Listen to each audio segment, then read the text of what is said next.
बिस्मिल्लाहिर्रहमानिर्रहीम। अस्सलामु अलैकुम। ग्रेड 9, हाउ आर यू आर बेटा। चैप्टर नंबर 3 ज़मीन और माहौल से आज हमारा टॉपिक है बड़े माहौलियाती ख़तरात और उनका हल। तो आज हम हमारे माहौल को जो बड़े बड़े मसाइल दरपेश हैं और कौन से ख़तरात दरपेश हैं उनको डिस्कस करेंगे।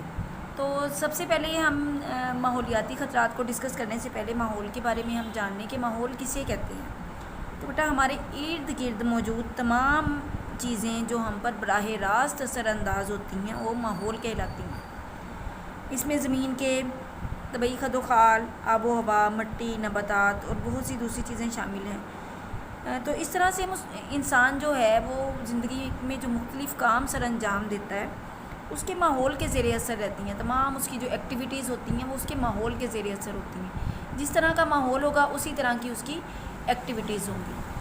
तो इंसानी माहौल को क्या क्या ख़तरात दरपेश हैं उनको हम डिस्कस करेंगे। अब तेज़ी से बढ़ती हुई मुल्की आबादी जो है वो बेशुमार मसाइल को जन्म देती है और हमारे मुल्क की आबादी जो है वो तेज़ी से बढ़ रही है। हमें अगर एक तरफ ग़िज़ाई खुद कफ़ालत के हसूल का मसला दरपेश है तो दूसरी तरफ तेज़ी से कम होते हुए ज़रई वसाइल, ख़ास तौर पर पानी की कमी के मसले का हमें सामना है, जिससे जो सरसब्ज़ जो खेत थे, हरे भरे खेत थे, वो वीरान हो गए हैं, बंजर हो गए हैं। हमें इन सब ख़तरात को समझना होगा ताकि इनके रोकथाम के लिए इक़दाम किए जा सकें और कोई मुनासिब सलूशन निकाला जा सके। तो बड़े माहौलियाती ख़तरात कौन कौन से हैं? इस वक्त जो है हमारे माहौल को दर्ज झेल बड़े ख़तरात का सामना है। कौन कौन से? नंबर 1 सेम और थोर, नंबर 2 जंगलात का ख़त्म होना, नंबर 3 ज़मीन का सहरा में तब्दील हो जाना, नंबर 4 माहौलियाती आलूदगी का बढ़ना। तो इनमें से आज हम सेम और थोर को डिस्कस करेंगे। तो बेटा सेम और थोर किसे कहते हैं? सेम पानी की ज़्यादती को कहते हैं और थोर पानी की कमी को कहते हैं।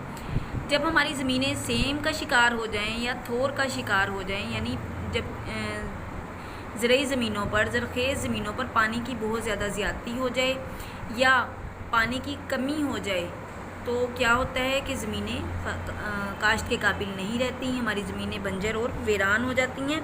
इस वक्त पाकिस्तान का तकरीबन 2 करोड़ एकड़ रकबा जो है वो सेम और थोर का शिकार है। यानी कहीं तो पानी बहुत ज़्यादा है ज़मीन में, वो पानी सेम का शिकार है, और कहीं थोर का शिकार है, थोर पानी की कमी है, यानी कहीं पानी बिल्कुल है ही नहीं। तो ज़मीन की ज़रख़ेज़ी के लिए पानी जो है वो उसकी मतवाज़न मिक़दार ज़रूरी है, यानी बैलेंस में पानी होना चाहिए, ना ये कम ना ज़्यादा।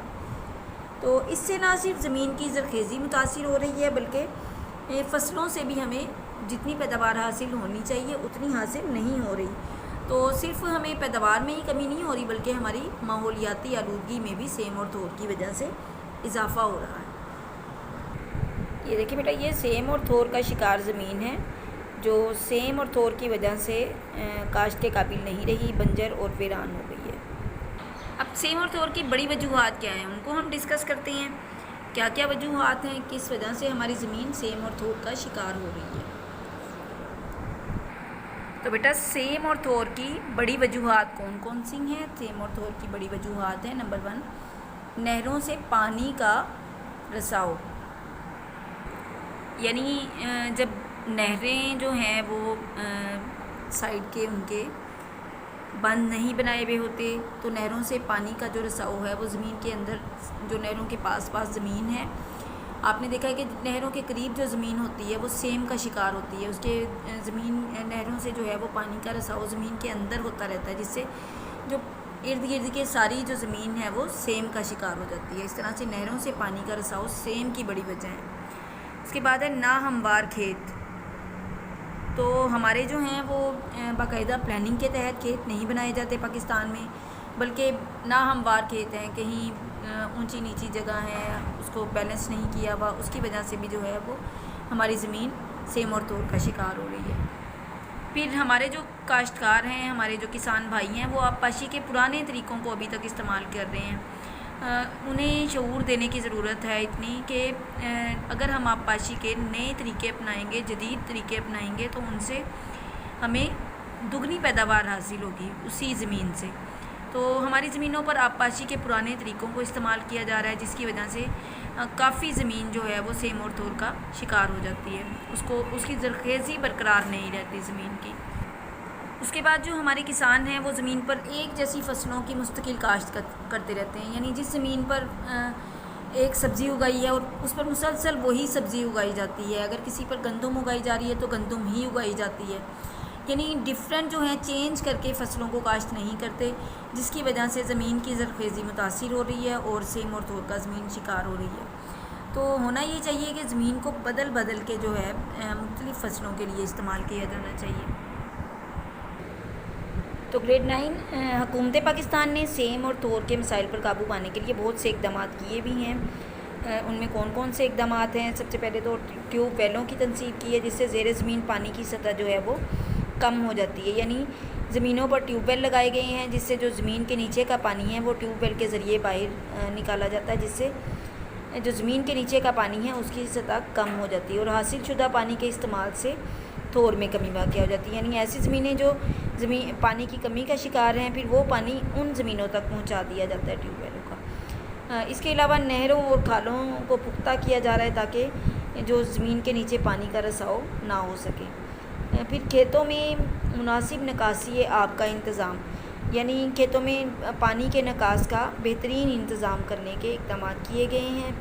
पानी और मिट्टी के तज्ज़िये के लिए लेबार्ट्रियों का क़याम, यानी सेम और तौर का शिकार ज़मीन होने वाली जो ज़मीनें हैं उनकी पानी और मिट्टी का जो है तज्ज़िया करने के लिए बाकायदा अब लेबार्ट्रियों का क़याम करने का ऐलान किया गया है कि लेबार्ट्रीज़ बनाई गई हैं, जहाँ पर ज़मीन के जो बंजर ज़मीनें हैं उनकी बाकायदा तज्ज़िया किया जाता है।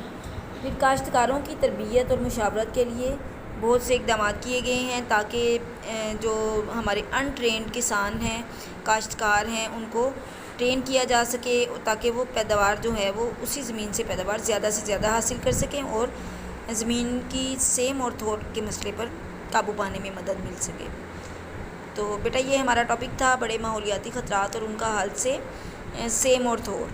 तो आपने ये बुक पेज नंबर 80 से ये आपका क्वेश्चन है, बड़े माहौलियाती ख़तरात को डिस्कस करें। तो इसमें से आपने सेम और थोर का जो टॉपिक है वो आपने मेमोराइज़ करना है। अल्लाह हाफ़िज़।